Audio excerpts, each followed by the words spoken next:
Yo siempre he sido una gente, dirían los colombianos, muy juiciosa. De hecho, yo creo que yo maduré a destiempo. Quizás eso hizo que yo me fijara en una persona mucho más adulta que yo. Entonces yo dije, yo voy a tener la mejor relación posible con el papá de mi hijo porque al final tenemos un interés en común. Pero tú viviste en esa época donde se explotaba mucho la imagen de la mujer. ¿En algún momento te llegó a molestar que fuera de esa manera? En ese sentido sí me molestaba. Nunca fui procaz y llegué a escuchar programas de televisión atentando en contra de nosotras donde decíamos que nosotros solamente éramos una cara bonita. Pero tú fuiste muy atacada, Luz. Muy. Pero fuerte. Ese programa en particular tenía una agenda y decían, ¿qué nos vamos a inventar de ella en el día de hoy? Llegaron a llamar puntualmente en su momento al papá de mi hijo y lo citaron en un sitio. Mira, yo nunca he contado esto, Vlad. Creo que eso es tan deplorable y gente de tan poca monta. Y todos los miércoles pasaban cosas puntuales porque sabían que yo grababa ese día para dañarme y yo lloraba, Vlad. Hay un episodio que sucedió en los Estados Unidos que tiene que ver con tu hijo. Qué bueno que se da el escenario, pero primera vez que lo puedo contar abiertamente, no porque no quisiera contarlo, sino porque no se había dado como las condiciones y hacerlo de una manera seria. Porque en ese momento yo lo único que estaba pensando en la integridad de mi muchacho. Entonces, manejando esta situación indolente de mucha gente, yo era un mar de llanto porque yo me sentía impotente, yo no llegué. Claro, sentiste que fallaste. Sentí que fallé. ¿Tú te sientes con la necesidad de entrar en esta nueva ola? Tuve que migrar a plataformas digitales también. Claro. Porque sí, eso es una realidad de la comunicación actual. Entonces yo pienso que el que no migra se va a quedar obsoleto. Y de hecho hay más consumo dentro de las plataformas digitales que dentro de los medios tradicionales. En la mejor época del cine, Luz García ha estado como ausente. ¿Por qué? Eso está confinado para unos pocos. ¿Tienes en tus planes volverte a casar? Quiero.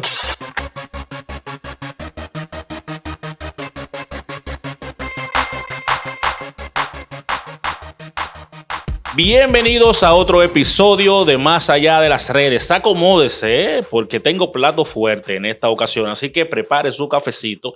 Haga lo que siempre le digo, llame al primo, al vecino, a su mamá, a su papá. Dígale que ya empezó Más Allá de las Redes y que hoy tenemos una historia impresionante. Mi invitada es una comunicadora. Podemos decirlo ya, ella es joven aún, pero es de larga data en los medios, muy respetada, ha hecho un trabajo impresionante. Y hoy tenemos el compromiso, como ustedes ya saben, de conocerla más allá de todo eso, que es mucho que hemos visto de ella, no solo en las redes sociales, sino también en los medios tradicionales. Tiene un programa exitoso que ya es marca país, fue una Miss, es mamá, es empresaria, es mujer y sobre todo es una gran comunicadora de la República Dominicana. Bienvenida, Luz García. Ya yo me puedo retirar con esa presentación.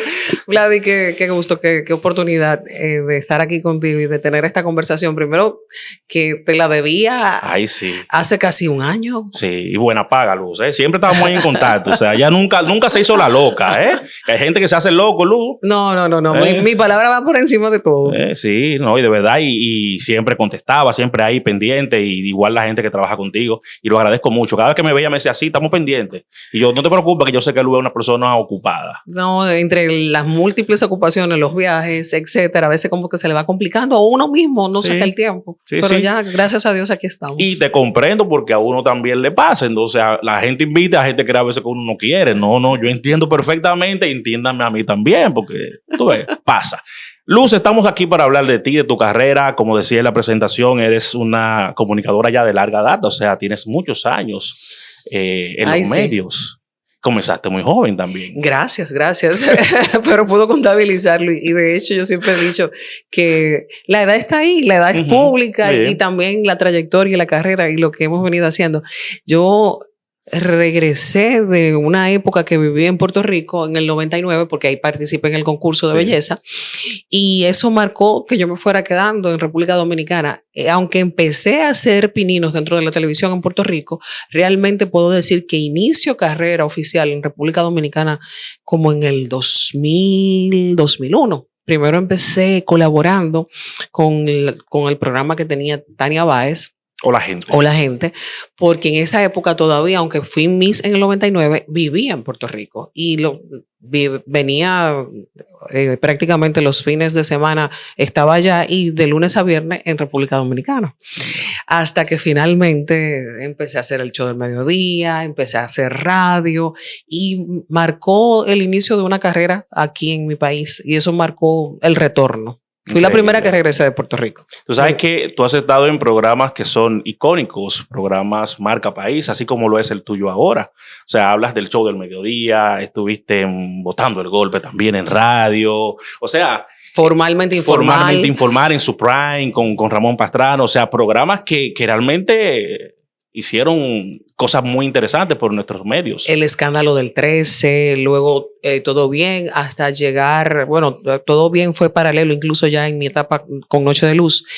Y de hecho, Formalmente Informal, no mentira, el escándalo del 13 también fue paralelo en su momento con Noche de Luz. Y cada uno de esos proyectos marcaron algo importante y marcaron crecimiento dentro de mi carrera. Cada uno le iba sumando experiencia. Claro, te fueron preparando también para lo que estás haciendo. Me fueron preparando. No te niego que cuando salgo de la plataforma de Telecentro y ya me voy a Antena Latina, que fue cuando vino el tema, yo le digo la debacle. Van Inter y todo eso. Sí, sí. Ay. Cuando vino todo este tema, ahí yo me tuve que experimentar, no solamente como talento, porque gracias a Dios en su momento éramos talento muy bien remunerado. Yo creo que fue una de las épocas de gloria de la televisión. Y yo con muy poca edad ganaba buen dinero y hacía varios proyectos de manera paralela. Cuando entro a Antena Latina, que se me da la oportunidad de tener este horario, pagué todas las novatadas. Era experimentarme con productora ejecutiva. También creando un nicho de credibilidad dentro de la comunicación y te confieso que esos inicios fueron difíciles. Difíciles. Wow, pero eres valiente. Eres valiente. Bueno, dices eres porque tú sabes que como quiera producir televisión, aquí sigue dando trabajo. No, claro que sí, más en esa época y además por los antecedentes, porque es importante entender lo que pasaba en ese momento. Ahora Luz García es un referente de la comunicación, ahora es doña Luz García. Ay, no lo digas así, que me pone como demasiado grande. Pero es así, la gente te ve con mucho respeto, te lo has ganado, pero en ese momento eras una muchacha joven que era muy cuestionada, muy criticada, o sea, no es fácil tú comenzar un proyecto propio siendo no solo productora ejecutiva, vendedora, productora, conductora, o sea... Sí, no, y pagar las novatadas del desconocimiento de lo que conllevaba una producción, porque por la falta de experiencia. Y es lo que tú señalas, había que probar credibilidad. Habían surgido muchas otras figuras también alrededor mío. Y era eso, se cuestionaba si éramos bonitas, cabeza huecas, si teníamos talento o condiciones. Y yo decía, todo pasa y se quedará el que se quede, el que demuestre esa capacidad, ese talento, la permanencia, ya de por sí, yo decía, se logra con el trabajo y con el esfuerzo y la credibilidad también. Así es, pero la preparación es la que prima y tú eres una persona preparada. Porque en ese momento quizás mucha gente no lo sabía, no se preocupaban por saberlo porque no les importaba, pero tú venías de prepararte en otra área totalmente distinta a la comunicación porque tu papá te quería haciendo otras cosas. Pero tú hiciste una tarea de rabo a cabo. Pero usted, la vida le tocó la puerta y le dijo, no, es por aquí, modele y luego para televisión. Tú sabes que tenía mucho temor de decepcionar a mi papá porque a veces uno trata de seguir los sueños de los padres. Y primero agradezco muchísimo porque a mí se me implementó lo que es la cultura del trabajo y eso fue lo que me enseñaron en el seno del hogar. Sin embargo, siendo yo la mayor de mis hermanos, en ese momento éramos 2 de padre y madre, ahora somos 5 porque tengo hermanos de padre también, pero se me implementó que los negocios tenían que ser generacionales, de generación en generación. Y yo estudié administración de empresas en Puerto Rico, pero desde muy temprana edad yo tenía, no sé, estaba marcada por el halo del espectáculo, me gustaba muchísimo la actuación. En esa parte, a papi no le gusta que yo lo cuente mucho, pero cuando yo decía, yo quiero, mami, estudiar, tenía unas vecinas que estudiaban música y tocaban el violín. Y papi decía, mecanografía. Aparte de todo, me acabo de delatar porque... Cero arte y mecanografía. Mecanografía. Ya tú sabes. No, y me enseñaron mucho el tema de la cultura del trabajo. Hoy lo agradezco porque realmente yo creo que la administración no pesa. Nada como conocimiento, pero yo estaba muy inclinada desde siempre al arte y de hecho en las pruebas de aptitud, yo estudié en Puerto Rico, en la UPI de Puerto Rico, y en las pruebas de aptitud me salía o derecho o psicología o comunicación.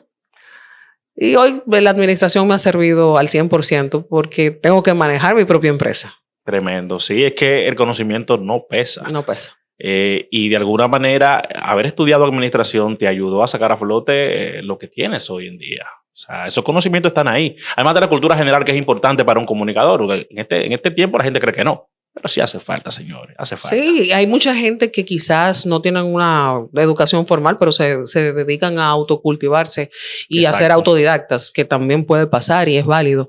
Aunque yo siempre he dicho que la mayoría de nosotros, los que venimos de una generación de comunicadores y una quizá que me precede, somos empíricos dentro de lo que es la comunicación, porque mis colegas, muchas son arquitectas, ingenieras, abogadas, pero no estudiaron comunicación.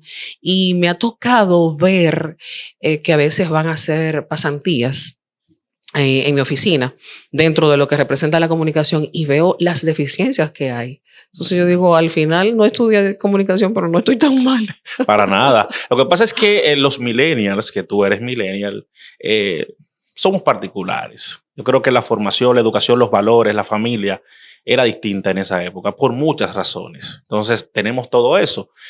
Aprendíamos en la casa, con los padres, con los abuelos, con los vecinos. Leer era parte del día a día, el periódico, que novelas, o sea, lo que sea, pero eso ayudaba a cultivar tu mente. Tú sabes. Sabe que gracias a Dios y de manera maravillosa mi hijo ha heredado una cultura. Tiene las dos venas, las dos vías por la lectura y a la gente le sorprende. O sea, ahora venía de camino para acá y le digo, mi amor, no llego temprano a ver una serie que vemos. Vamos a ver la serie, vamos a hacerlo a la inversa porque no sé a la hora que llegue. Y me dice... Estoy leyendo un libro y está demasiado interesante, voy por la mejor parte. Tremendo. Cuando él lo cuenta o las amistades me cuestionan, lo ven extraño para esta generación. Sí, y es una pena, pero es así. Y que él lo haga, mira, tremendo. O sea, está criando un muchacho que más adelante vas a ver los frutos, definitivamente. Amén. Porque eso no se ve. Hoy el tema de estar con las tablets, con el celular, 24/7, o sea, es lo que vemos, lamentablemente. Y no necesariamente buscando información para cultivar el cerebro, sino para entretenerse. Y eso es una pena porque hay que hacer un equilibrio. O sea, si eres joven, adolescente, preadolescente, pero necesitas hacer un equilibrio entre la diversión y la formación. Entonces, tenemos que trabajar eso como padres. Sí, no, en el caso mío no dejo de sorprenderme, incluso cuando vamos de viaje, el tema que maneja, la cultura que maneja y el conocimiento que maneja. Yo a veces le digo, pero ¿de dónde es que tú sabes tanto, muchachito? También, o sea. No. Alguien me dijo un día, óyeme, eso no solamente habla de él, habla de ti, exacto, de su formación. Claro, totalmente. Luz, a los 14 te vas a Puerto Rico siendo una adolescente. Esa transición de República Dominicana para otro país, ¿cómo la viviste? ¿Fue fácil? ¿Fue difícil? De entrada fue difícil porque en esa etapa tú estás neurálgico, tú estás en plena adolescencia. Yo venía de cultivar mis raíces aquí en República Dominicana, en Santiago específicamente vivía en esa época. Primero vivir la separación, el divorcio de mis padres y luego, como yo le digo, detetarme de la tierra. Claro. Fue difícil y viví hasta una etapa de rebeldía.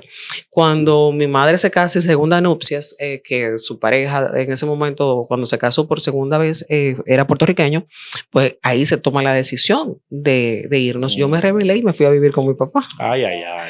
Durante prácticamente 2 meses y por ende mi hermano, que es menor que yo, monkey sí, monkey do. Lo que hace el mono, lo haces tú. Mi hermano me siguió detrás, pero que va.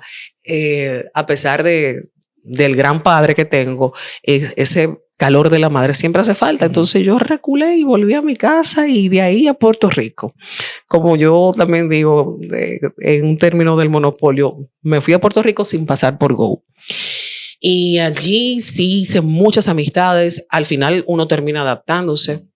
haciendo amistades. Como te dije, estudié en la universidad y empecé mis pininos dentro de la televisión. Y hoy por hoy tengo grandes amigos dentro del mundo del espectáculo que quizá me pudieron abrir las puertas a la misma labor que hago con el programa de televisión por esas raíces primarias que cultivé en esa época. Esos dos cambios tan fuertes, primero vivir una separación y el cambio, porque de vivir con mamá y papá en una casa con tu hermano a vivir con uno de los dos y luego irte de la República Dominicana, de tu país, de donde has estado siempre. O sea, ¿cómo una adolescente de 14 años maneja todo eso? Déjame buscar la memoria emotiva y recordarlo. No, al inicio fue un poquito difícil la adaptación, claro que sí. Mi papá siempre fue muy presente en ese sentido. De entrada, ya cuando la decisión estaba tomada, se fue a Puerto Rico a apoyar a mi mamá, a inscribirnos en colegios privados. Tengo que recordarte que en esa época, sobre todo, había un prejuicio muy fuerte en contra del dominicano. Ya yo creo que a través de los años eso ha ido cambiando y variando. Entonces, primero nosotros, mi hermano y yo, en los colegios éramos como cosas raras porque la gente no entendía que en ese momento los chistes eran en contra de los dominicanos, todo. Y incluso quizá por mi estereotipo, la gente no entendía. A mi hermano se le hizo un poquito más complejo porque siendo varón y no teniendo mi mismo estereotipo, porque un poquito más trigueño, peleaba todos los días. Y lo terminaron votando en todos los colegios de Puerto Rico. Yo creo que se graduó en uno de esos colegios donde recogen. Pero para mí ya al final me adapté y siempre tuve el apoyo de ambos padres. Ellos me imagino que en ese momento hablaban del dominicano que venía de forma ilegal. Sí.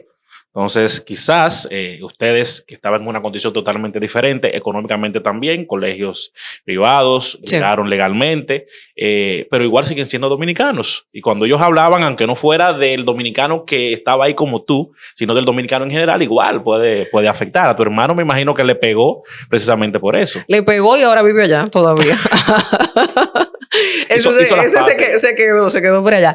En el caso mío, tú sabes que me vio una posibilidad y una ventaja maravillosa. Decían que nadie es profeta, dice el refrán, que nadie es profeta en su tierra. Y eso me aferró tanto a la dominicanidad, que de hecho cuando yo empecé a hacer esos pininos dentro de la televisión, yo entiendo que así, rubia, ojos claros, solamente conocían a Charity en Puerto Rico, que era la rubia de América.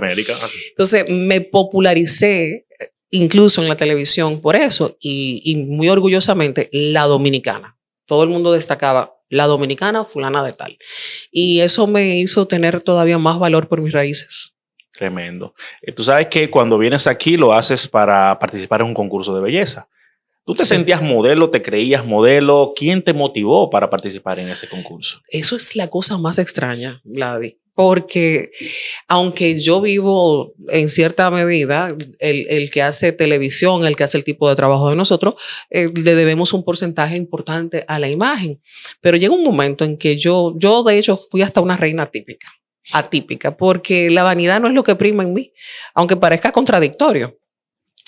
No me creía ni modelo, aunque esa quizás fue la carta de presentación, incluso para la televisión. Yo empecé la primera vez que fui al programa de televisión, porque yo, estando en la universidad, me veo un chico en la universidad y me dice, ay, yo tengo un jefe que es árabe y anda buscando una modelo para una línea de jeans. Y yo le dije, pues mira, yo tengo un part-time en Plaza Las Américas. Si él quiere, que vaya el sábado, porque yo trabajo en jeans. La persona de la marca de la línea, que ya le dicen Mahone, va a la plaza, me ve, me contrataron para hacer todos los billboards. Y la primera vez que voy al programa de televisión, me contratan para, no solamente para yo hacer la campaña de los jeans, sino para también trabajar en el programa de televisión. Le dice el productor, el presentador, que también era productor ejecutivo, al otro productor ejecutivo que se llama Rafa Muñiz. A la luz de hoy es el manager de Gilberto Santa Rosa. Fue mi primer jefe. Y le dice, contrátala. Y realmente empiezo como modelo. Pero ya ahí se me fueron dando oportunidades para la comunicación. Tremendo. Malísima era. Bueno, es que no estaba preparada para eso tampoco. Como que te llegó todo así de... Sí, llegó todo. Entonces ahí me ven en televisión. Sabían que yo era dominicana. Ese año me habían propuesto competir para Miss Puerto Rico. Y yo no puedo. No puedo porque, aunque agradezco mucho esa tierra, pero mi vena es dominicana. Y yo siento por mi país. Yo no me puedo parar en un escenario. El primero que me va a desheredar es mi papá. Coincidencialmente, ese mismo año, había una señora dominicana que a veces me cosía allá en Puerto Rico. Y alguien se estaba quedando en su casa y ella le dice, no, pero yo es dominicana. Y me mandan a llamar. Y así vengo a República Dominicana. Wow. Es decir, que se lo agradezco en cierta medida, sí, al modelaje, pero nunca ha sido muy fuerte. Sí, no, yo ahora no te imagino, evidentemente, claro, sabemos el antecedente y todo lo demás del concurso, pero viéndote con lo que haces, la forma en la que te manejas, uno no te imagina como modelo, para nada. No, me parece, bueno, nada.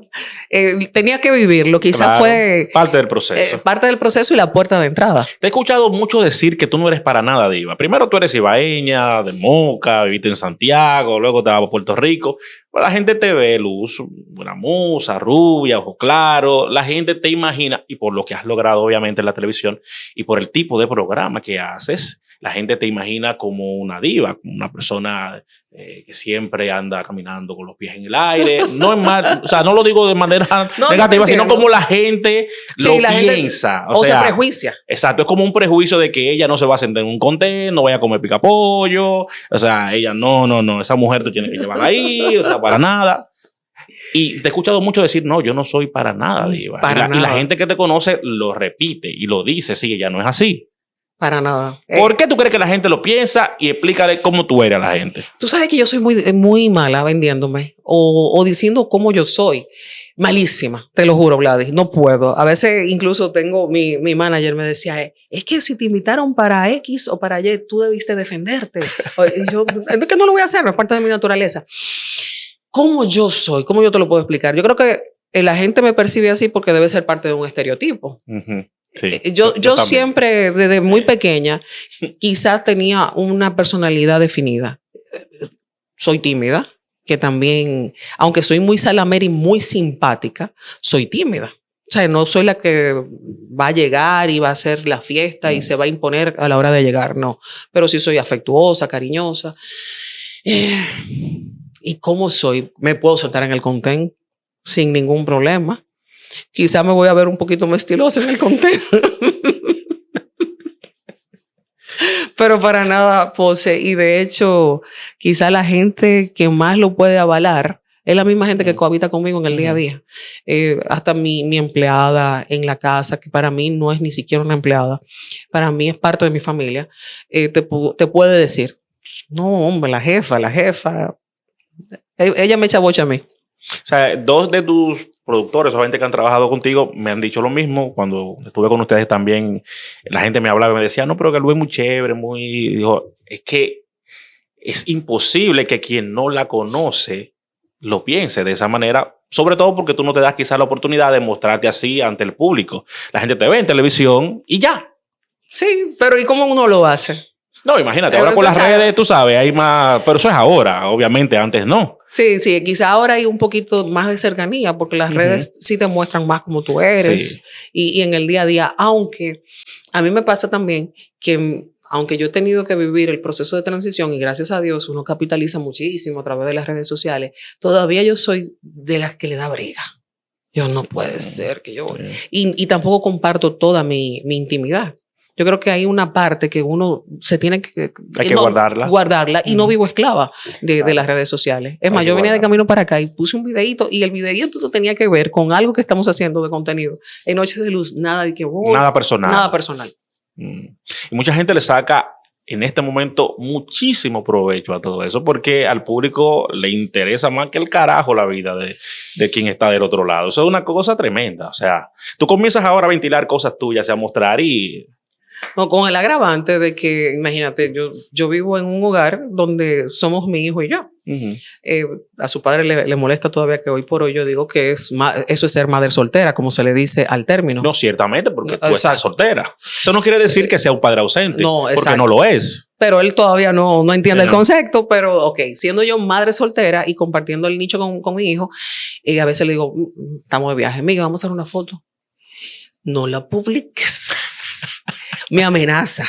Y si ve que de por sí yo pongo la foto, ya tú sabes, bájala.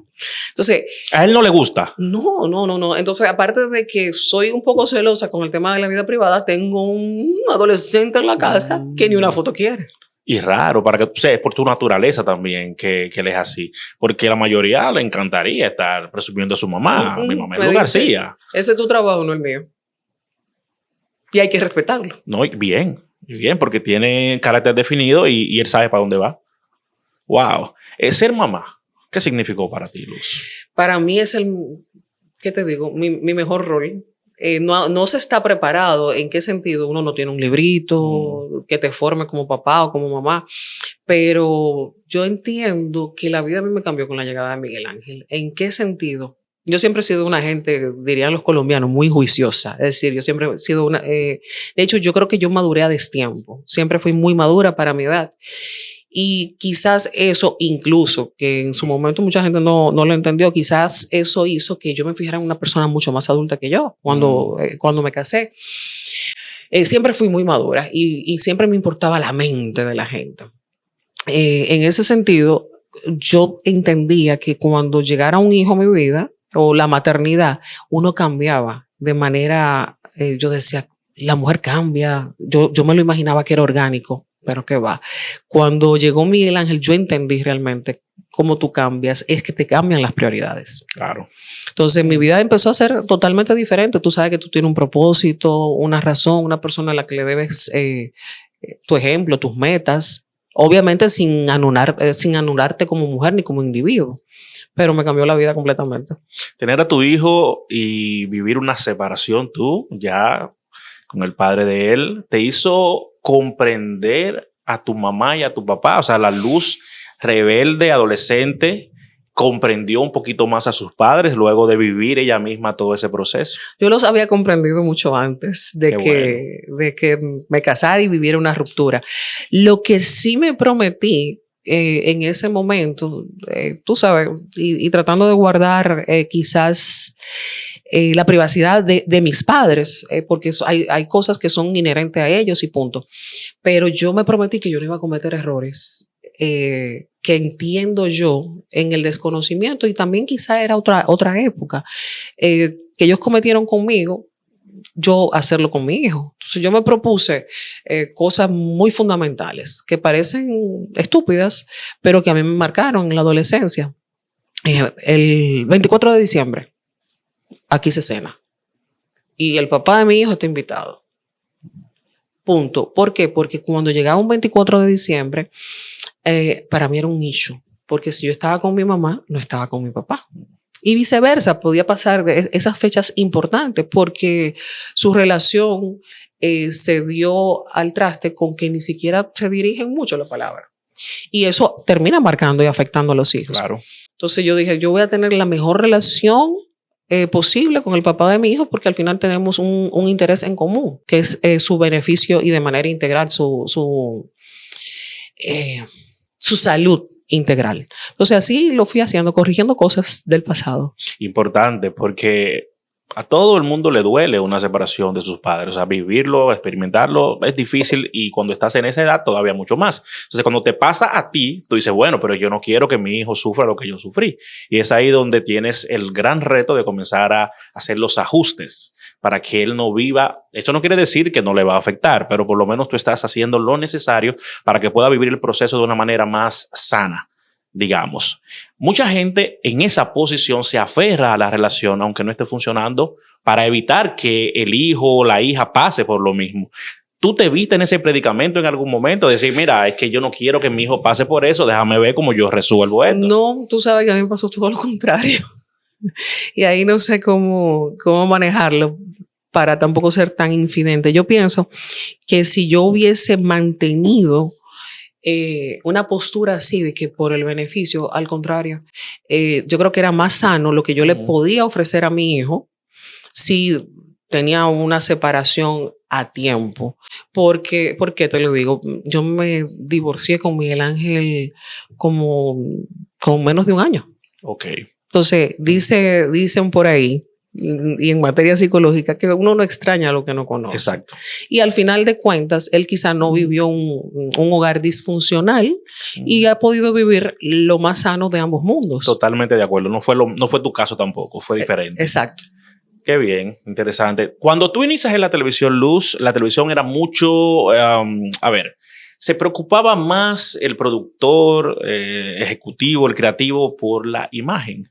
La imagen abre muchas puertas. Ahora todavía sigue siendo algo importante, pero pienso que con esta apertura es mucho menos ahora que antes. Pero tú viviste en esa época donde se explotaba mucho la imagen de la mujer. ¿En algún momento te llegó a molestar que fuera de esa manera? No, no me molestó ni me afectó.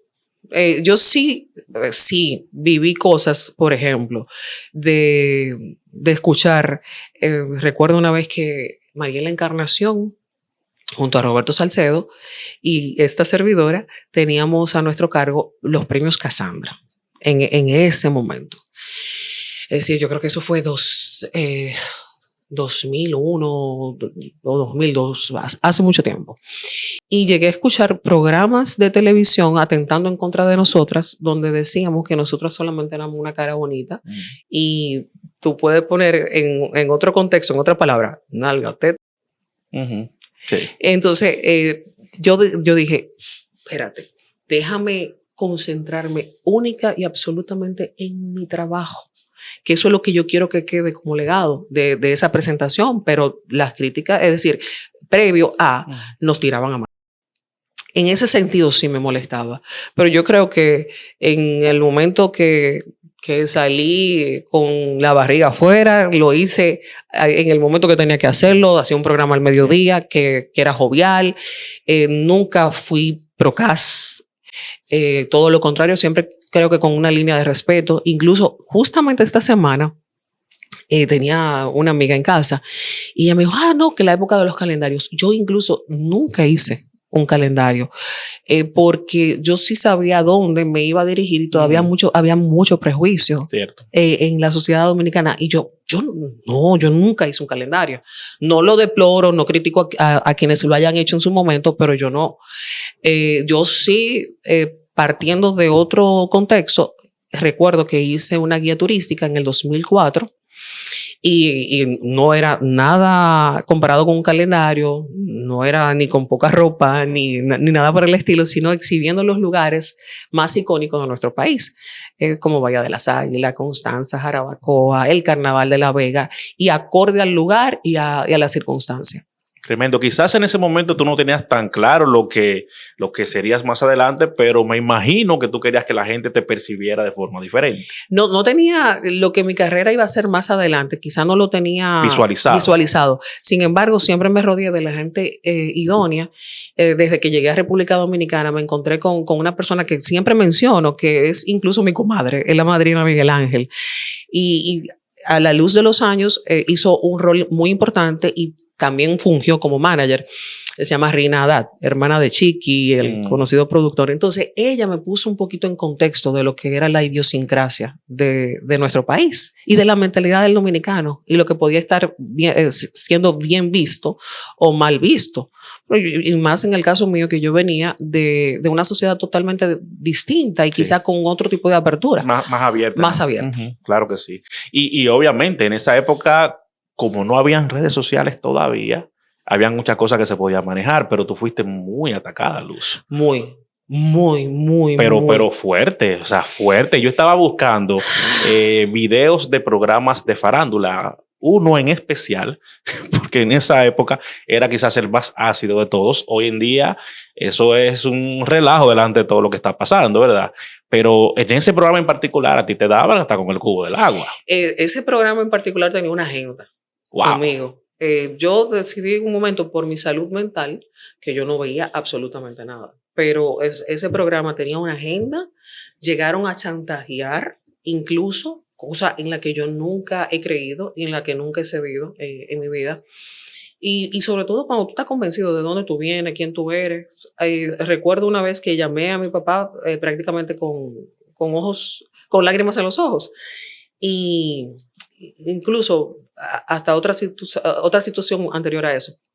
Y papi me decía, mija, por mí no te preocupes, por tu mamá no te preocupes, porque nosotros sabemos quién tú eres. Y recuerda siempre esta canción. Me mandó el recordatorio de una canción que ella me la había regalado de Julio Iglesias, que dice, vuela niño, vuela alto, no se haga gaviota en el mar. Entonces, luego pasaron los años, me encontré gente que me llegó a contratar, esto es muy puntual, me contrataron para una campaña en Miami. Y me dice, ya después que tenía cierta confianza conmigo, me contrataron para una campaña de una línea de zapatos. Yo tenía que ir todos los meses a hacer el back cover de la revista Vanidades con esa línea de zapatos. Y me dice la persona, el estilista que me contrata, yo me fui de República Dominicana por ti. Y yo, ¿cómo así? Me dice, sí, porque un día yo me desperté y me di cuenta que yo era parte de un entorno donde el único propósito era hacerte daño. Wow. Se levantaban y decían, alquilaban un Apolo taxi y pasaban a tirar huevo por mi casa. A ese nivel. A perseguirme.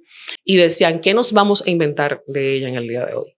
Y como yo quizá era la postalita de moda, entonces entre el tipo de población que nosotros tenemos o que consumen ese tipo de producto, miente que algo queda.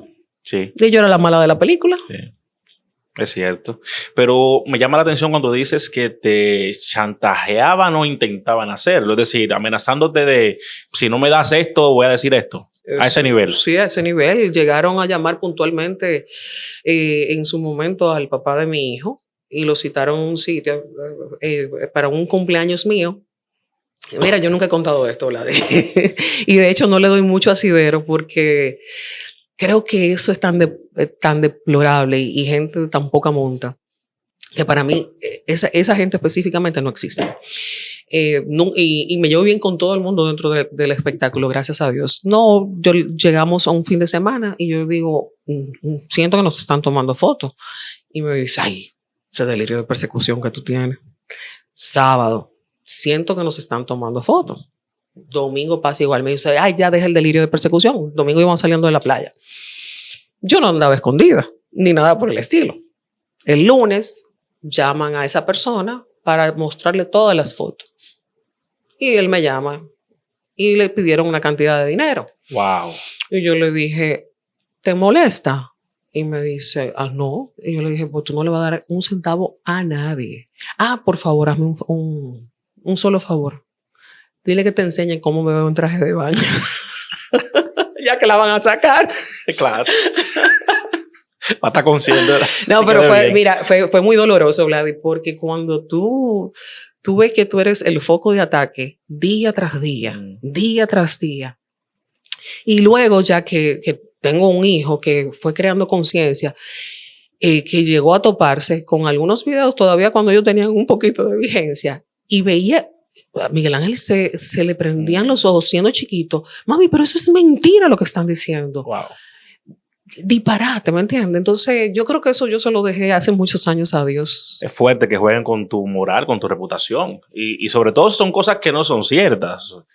Gracias a Dios que fue en otra época.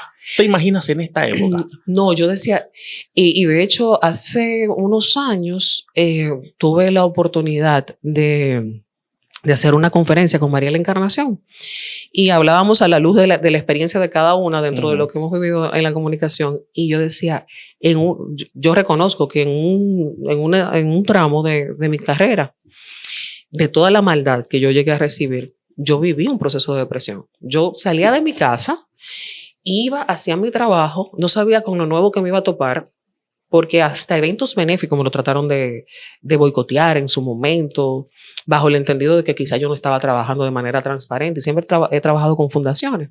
Entonces, nunca se le daba poderme tocar, pero obviamente me lastimaban el alma. Y todos los miércoles pasaban cosas puntuales porque sabían que yo grababa ese día para dañarme y yo lloraba, Vladi.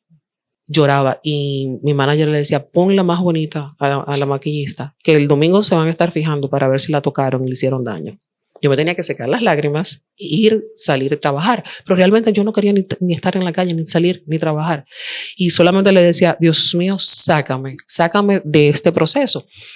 Y cuando lo conté en la conferencia y digo, a veces las redes sociales se vive de tan poca empatía que por eso hay tantos suicidios de adolescentes. Cuando tú no estás formado, ni tienes un temple, ni un carácter, ni quizás tienes la gente alrededor que te están fortaleciendo, pueden cometer una locura. Así es, sobre todo que es una generación, la actual, que no tiene las herramientas que tenían las generaciones anteriores. Porque fíjate, tú viviste todo eso, pero tenías una fortaleza, a pesar de que dolía, de que era difícil, tu fortaleza te hizo continuar. No tiraste la toalla, el círculo que te rodeaba te apoyó, te ayudó. Pero hoy en día mucha gente no tiene eso y está tan expuesta y le encanta esa exposición que yo no sé cómo es que lo hacen. Ni yo. O sea, es tremendo. Y tú ves los comentarios de la gente que ni siquiera conocen a esa persona y la maltratan sin ponerse en su situación. Te digo que la falta de empatía de lo que vivimos, esto generacional, es fuerte y me da pena. Tengo muchas colegas que lo han vivido a lo largo del tiempo, se han ido fortaleciendo también. Sí.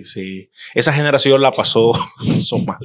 La pasó mal, definitivamente. Eran un grupo y fíjate que me llamó mucho la atención lo del calendario, que quizás el que piensa random cree que Luz García también hizo calendarios porque eras parte como de esa camada de jóvenes que comenzaron a destacarse durante esa época. Y era un movimiento impresionante, o sea, se hablaba solo de ustedes en esa época. Sí, era la comidilla, era lo nuevo. Exacto. Era lo nuevo. La novedad. Hoy en día las novedades cambian todos los días. Todos los días hay una gente nueva. No, y tú sabes cuál es la diferencia, incluso, porque, por ejemplo, aquellos que nos importa, que venimos, por ejemplo, en mi caso, yo hoy por hoy, no importa la edad que yo tenga, yo le tengo un respeto absoluto a mi papá. Claro. Entonces yo vengo de una formación de valores, del seno de un hogar que ha sido tradicional siempre. Y no es que me criaron con la cultura del miedo, pero yo creo que entre el miedo y el respeto hay muy poco de diferente. Sí. Entonces, cualquier cosita a mí me mortificaba. Ahora vivimos de cara a los escándalos. Mientras más escándalos tú tienes, sí, más posicionados. Increíble. Están esas figuras. Increíble, pero es así. Y yo siempre he detestado el escándalo. ¿Te afectó en términos comerciales todas esas cosas que decían? O sea, me refiero a los negocios, por lo que dices. En esta época, y es algo que está pasando y es una realidad, muchas veces o muchas marcas, para no decir todas, porque no son todas, pero muchas marcas se van mucho con este tipo de figuras que están permanentemente en la controversia. O sea, ser controversiales les suma, no les tumba los negocios, al contrario, les aumenta los negocios. Pero en esa época las marcas se cuidaban mucho de con quién se asociaban. ¿Te afectó todo eso? Gracias a Dios que no. Amén, gracias. Gracias a Dios. En ese momento yo te dije, era difícil porque yo estaba creciendo.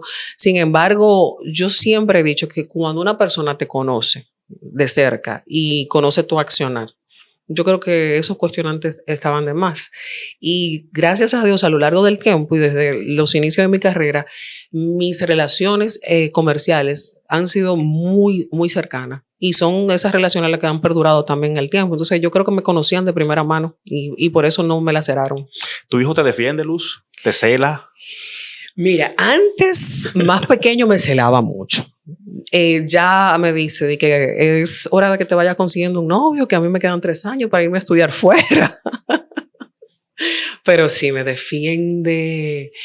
¿En qué sentido? Él defiende la justeza. Entiendo que está súper orgulloso de su madre porque somos mancuernas, vivimos juntos y él sabe lo que yo le brindo de manera integral, como persona, en su formación, en sus valores. Entonces yo creo que él está bastante orgulloso y cómo no defender. Claro. A su progenitora. ¿Tú crees en ese, principio para mucha gente de que tienes que ser el mejor amigo o la mejor amiga de tu hijo? ¿Tú lo eres? ¿O él es tuyo? Mira, yo te voy a ser sincera, yo no estoy en contra ni de un tema ni del otro, yo no sé.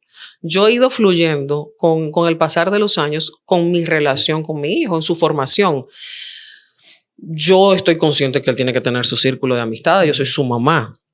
Sin embargo, en el trato y en la compenetración y en la confianza hay eso.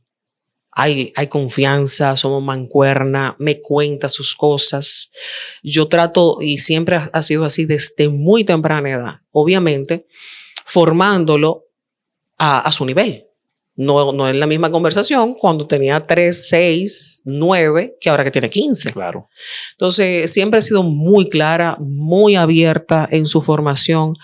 A veces me dice, otra vez me vas a venir con el mismo cuento. Yo, no, es que te tengo que machacar las cosas como son, porque tú vas a entrar en la adolescencia. Le hago historia de cosas que yo viví de cara a errores que podían haber cometido chicos, adolescentes que hoy por hoy quizás perdieron la vida. Usted, si cuando le toque, usted no sale con nadie, usted tiene a su mamá, a mí no me importa cómo tú me llames, yo salgo a buscarlo. Usted no se monta con nadie en malas condiciones. No me ha tocado todavía porque apenas tiene 15 años y gracias a Dios, ya te dije que era un ratón de laboratorio. Sí. Y yo lo agradezco. A veces los amigos me llaman, tía Luz, que Miguel no quiere salir. Y yo trato de poncharlo, pero cuando él dice que no, yo me quedo tranquilita y mejor así. ¿Es de carácter fuerte? Sí, tiene carácter. Sí. Creo que él tiene lo mejor de los dos mundos. Interesante. ¿Estás preparada para cuando se vaya a Luz? No. ¿Qué tanto piensas en eso? No, a veces no lo pienso tanto, pero hace unos días, en ese afán de la lectura, se piden muchos libros en mi casa. Entonces le digo un día, oye, ya no me caben los estantes. Ya no hay por dónde más poner libros en tu habitación, te voy a tener que remodelar. Y me dice, no invierta mucho, que en 2 años, en 2, 3 años me voy. Y las lágrimas me bajaban solas. Y él, mami, espérate, falta mucho, no te pongas así. Todavía no estoy preparada, pero sé que es el curso natural de la vida. Es difícil porque, o sea, has estado con él desde siempre. Mira lo que me dijiste. Estabas avisando que vas a llegar tarde y que la serie que ven juntos no van a poder verlo. O sea, sí. esa costumbre de tenerlo, de estar ahí, de verlo siempre, eso no va a ser fácil. Déjame no pensar en eso, Vladi. Tienes que ir buscando la solución, la alternativa. Ve preparándote. Y qué bueno que él está consciente de eso y te está animando. Sí, no, y es el curso normal de la vida. Los hijos son prestados, como dice el refrán. Y me pasa a mí con mi mamá, que aunque vive aquí en la capital, muy cerca de aquí, de tus facilidades, pasan días sin verla porque yo tengo mis prioridades en este momento de mi vida. Entonces, soy hija que sé que mi mamá en muchos aspectos, yo soy como su piso a tierra, depende en ciertas cosas de mí y a mí me pasan días sin verla. Entonces, cada quien tiene que hacer su vida. Hay un episodio que sucedió en los Estados Unidos, no sé si me puedes contar o me puedes llevar un poquito por ese proceso, que tiene que ver con tu hijo. Sí. Dijeron, por lo que escuché, que estabas como compartiendo, te llamaron, te dijeron que él había sufrido un accidente. Saliste como loca, como es lo lógico, a ver qué le pasaba, para socorrerlo, para hacer lo que tenías que hacer como madre. Y en ese trayecto pasó una situación porque ibas a exceso de velocidad, ¿verdad que sí? Sí. ¿Puedes contarme qué fue lo que pasó y cómo terminó todo? Mira, primera vez que qué bueno que se da el escenario. Yo cerré ese capítulo en mi vida, pero primera vez que lo puedo contar abiertamente, no porque no quisiera contarlo, sino porque no se había dado como las condiciones y hacerlo de una manera seria de tu mano. Fue tal cual. Lo que pasa cuando eso pasa, lamentablemente ahí se cuecen todos aquellos que quieren tejer o pescar en mal revuelto, lo van a hacer y lo van a creer o no lo van a creer. A mí como mujer, como madre, me pasó esa circunstancia a la luz de hoy, que obviamente sé lo que me costó. Tú dices, bueno, quizás lo debía haber hecho diferente, pero cuando uno está en una situación así, uno no piensa. Tal cual tú lo dijiste, fue así. Hay gente que dice que yo no estaba en mi casa, que esto, que lo otro. Yo había dejado a mi hijo en un campamento, Vladi, domingo en la noche. Esa noche amanezco en casa de mi comadre y amiga que vive en Orlando. Y el lunes me voy, primera semana que yo voy a tener libre. En mucho tiempo lo había dejado en su campamento de fútbol. Cuando llego el lunes a Miami, que tenemos casa familiar allá, le digo a mi hermano, que estaba quedándose unos días en esa casa con su esposa, le digo, yo voy a ir al supermercado y esta noche cocino. Compré unas cosas en el súper y estábamos ahí en la cocina familiar tomando unos vinos. Miguel Ángel, que era su primer día en el campamento, lo habían recogido por lluvia. No sabía yo que Tampa tiene la mayor incidencia de muerte por descargas eléctricas. No lo dejaban salir. El muchacho no había desayunado, pero no había comido, no había cenado. Y yo insistiéndole en el día entero. A las 8 de la noche me dice, mira, me van a dar permiso, no van a dejar salir. En vez de irse a cenar, se pusieron a jugar en la grama mojada, y Miguel Ángel se fue hacia atrás y se le salió todo un hueso de su mano derecha. Wow. Cuando a mí me vuelven a llamar, me llaman del teléfono de él, pero me llama una enfermera desde la ambulancia que lo llevan al hospital. Tú sabes que yo le dije a mi cuñada, usted se queda en la cocina, y yo salí como una loca. Y iba autorizando anestesia porque no te intervienen a un hijo en Estados Unidos. O sea, ibas hablando. Iba hablando por teléfono, iba llorando. Un sinnúmero de circunstancias que pasaron. Punto. Entonces, a esa hora, ya yo tenía un buen tramo recorrido. Tengo una amiga que me dice, yo voy a salir para allá. Estoy más cerca que tú, gracias a Dios, porque yo no llegué en el transcurso de la madrugada. Me paran por velocidad y por manejo errático. El vehículo de nosotros allá casualmente tenía una situación. Ella se la había reportado a mi hermano. Le dije, papi viene el sábado, hay que llevar el vehículo a la casa porque tiene un tambaleo.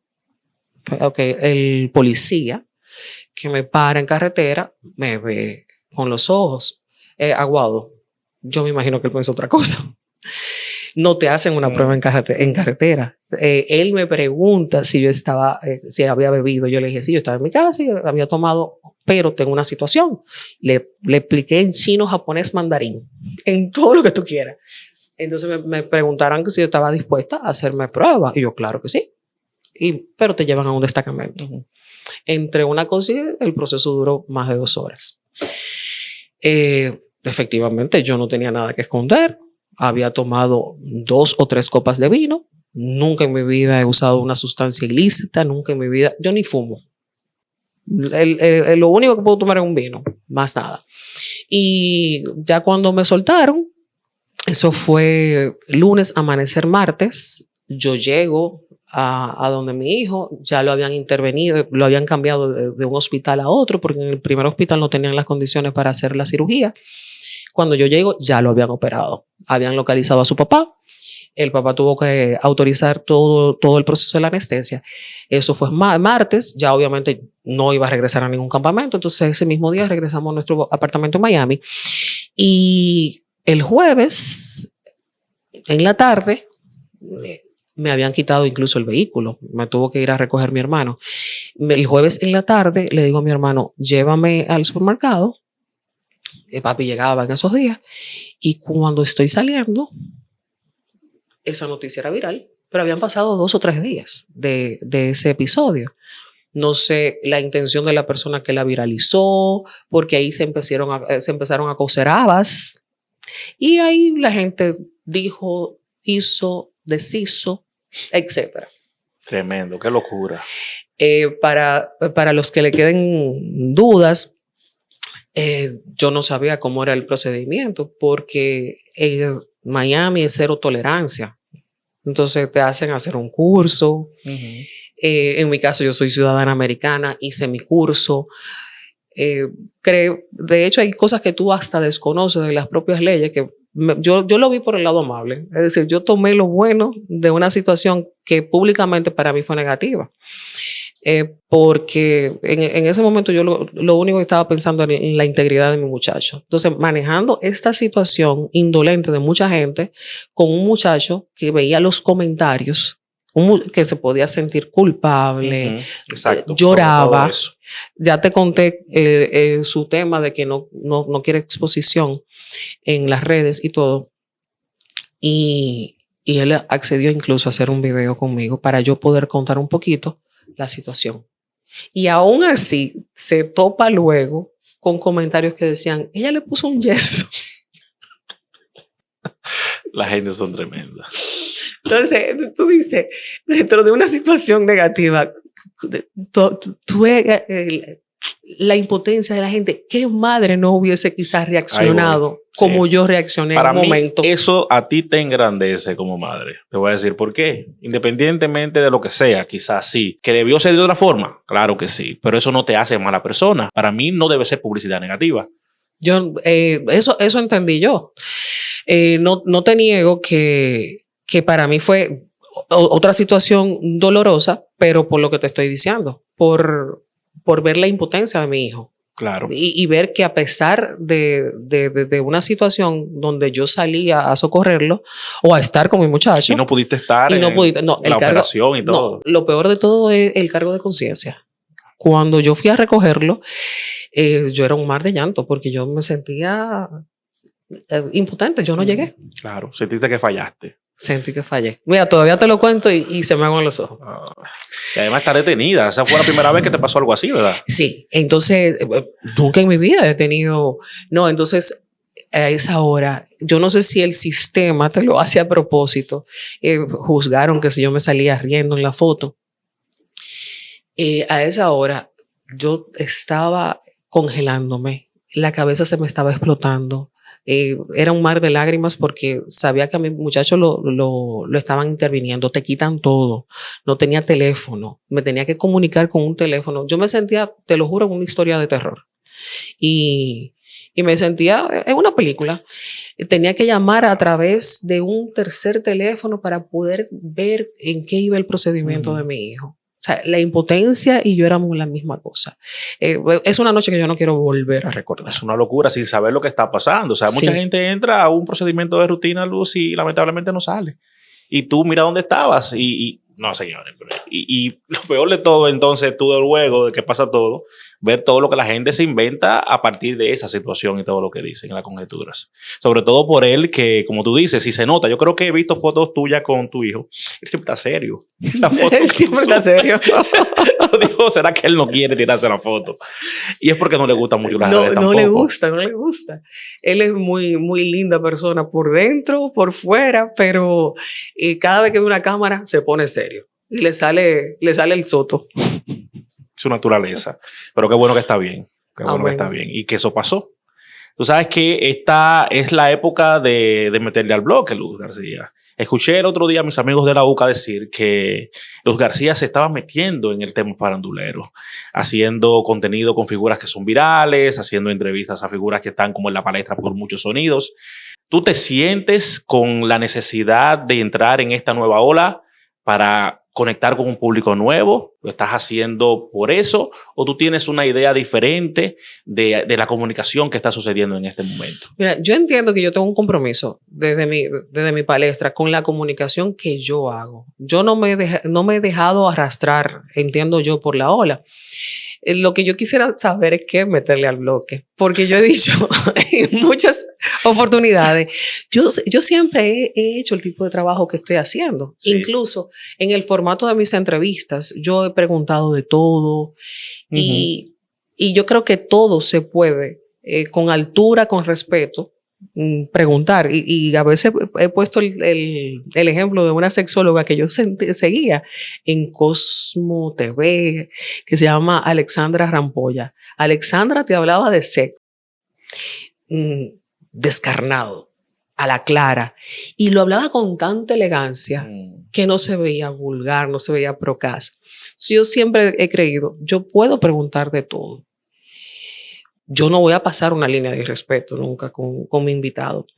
¿Cuál ha sido la diferencia? Bueno, primero tuve que migrar a plataformas digitales también. Claro.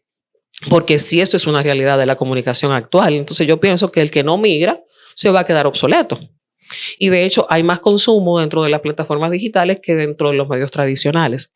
Entonces yo entiendo que Luz García metiéndole al bloque, la diferencia ha sido la visibilidad que tienen esas plataformas, pero yo no he hecho nada diferente. Tú sigues siendo la misma. La misma, entiendo yo. Sí también he llevado figuras que la gente entiende que son más populares o de esas figuras que le meten al bloque, pero yo entiendo que en mi escenario puede darle visibilidad a cualquier tipo de figura siempre y cuando yo las traiga a mi terreno.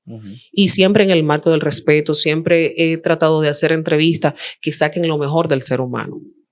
Sí, es que... Tú la metes al bloque porque las tuyas se viralizan también. Yo siempre digo... Y tú tienes un compromiso. Sí, yo siempre digo que yo puedo entrevistar a quien sea. O sea, yo no tengo problemas con eso. Yo no tengo como que este sí, este no. Ahora, la entrevista que yo voy a hacer es una entrevista como las que yo hago.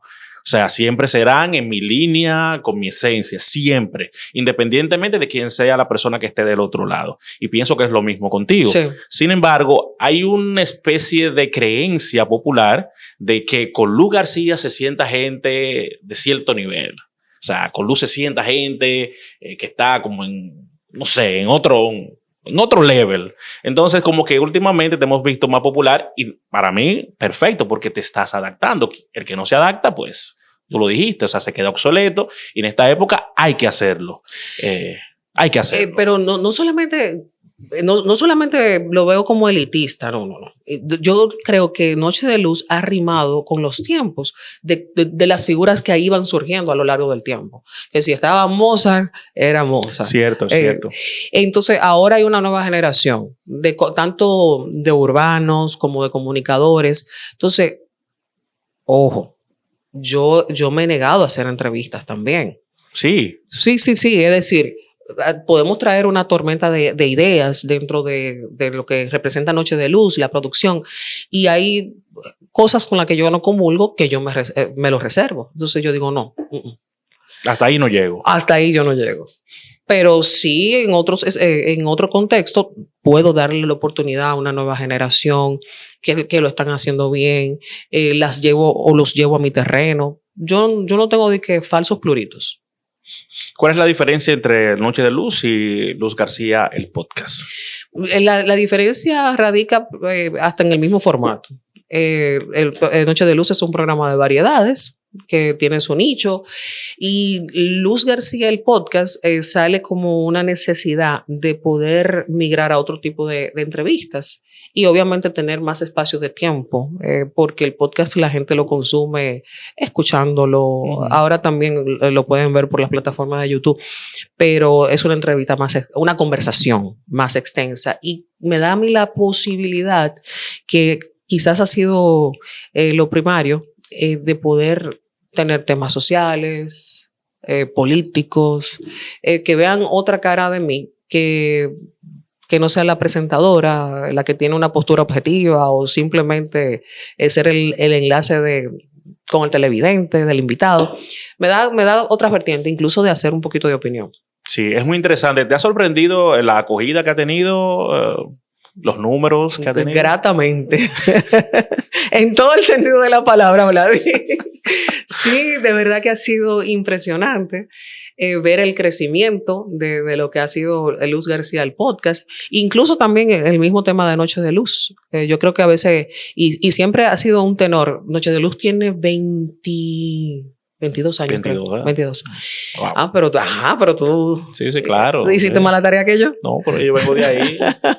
Crecimos juntos. Yo mirándote a ti. Desde chiquitito. Está que me digas eso para... No, ha sido maravilloso ver el crecimiento de ambas plataformas, tanto de Noche de Luz. Siempre he creído, que era lo que te iba a decir, en remediar la mata de vez en cuando, porque uno mismo se cansa de hacer lo mismo. Cierto. Entonces yo siempre he tratado de reinventar el programa, reinventarme yo, y parte de Luz García, el podcast, es de esa reinvención. Hay una conversación en la mesa actualmente que tiene que ver con la libertad de expresión debido a un proyecto que hay, un anteproyecto que busca de alguna manera controlar algunas cosas que se han salido, ¿verdad? Como de donde deben estar en términos comunicacionales. ¿Qué opinión te merece todo esto? Mira, ahí ayer pedí casualmente que me enviaran la ley, que es bastante extensa. Sí. No he tenido el chance de sentarme a analizarla y evaluarla punto por punto, pero yo creo que debe haber un coto. Yo creo que sí, que cuando se atenta en contra de la moral, quizá lo que viene a traer en tela de juicio es que de un lado que también pertenecen dentro de la misma comunicación, están entablando una demanda a un sector similar o homólogo. Sí. Pero yo creo que todo el mundo merece respeto. Definitivamente. Para mí hay como mucho de todo en ese documento. Sí, hay mucha nebulosa todavía. Sí, pero hay muchas cosas también ahí como que están ligadas. Y definitivamente yo siempre lo he dicho, yo soy una persona pro respeto, pro buena comunicación.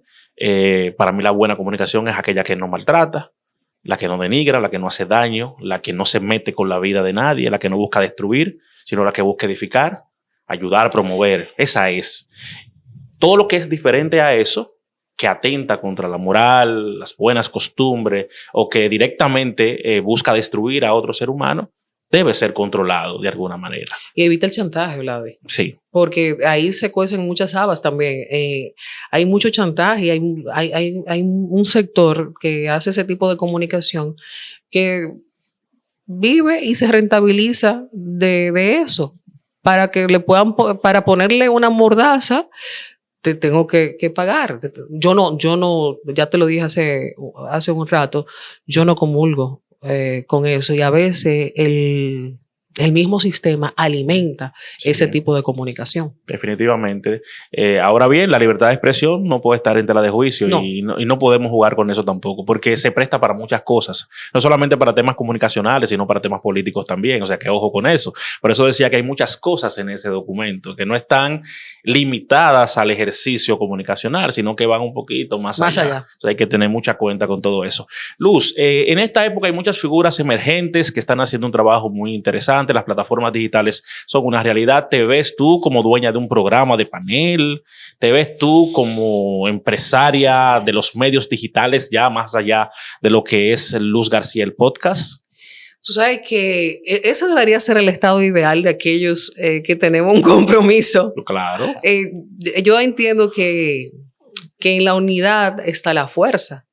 Y lo pensé y lo ponderé hace unos años atrás, que tenía una plataforma que yo la entendía revolucionaria en ese momento, pero por X o por Y de unos socios internacionales no lo llegué a materializar. Y era eso mismo, una plataforma on demand, donde radio, TV, esto mismo que estamos viviendo, y había llamado ya incluso a algunos amigos y colegas, y no se dio en su sano y justo momento.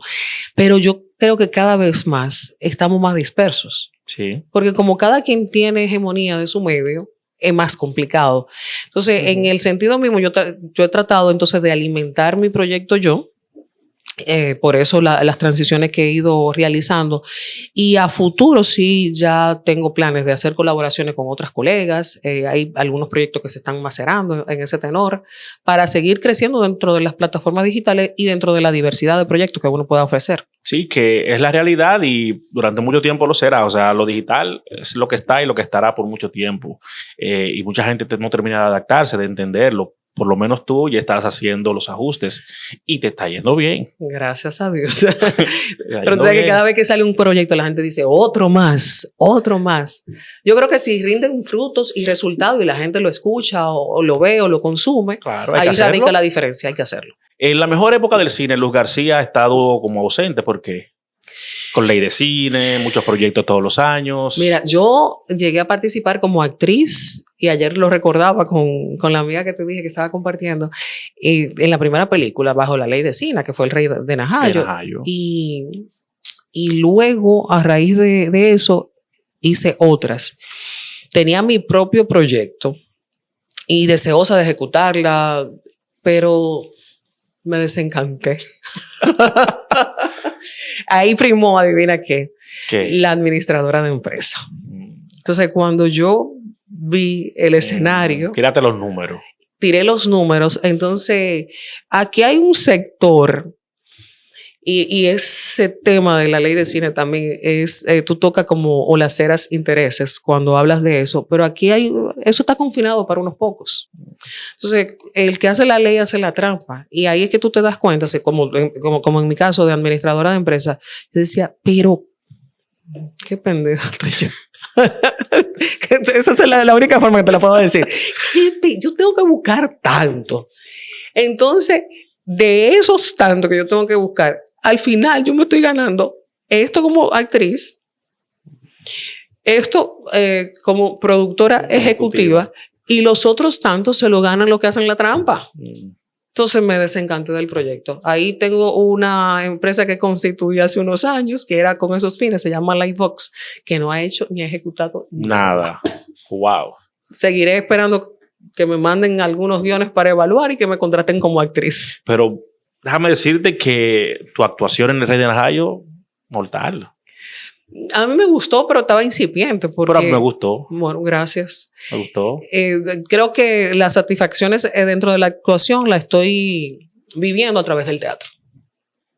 A través del teatro, el año pasado hicimos junto a Raeldo, El Rey del Amor.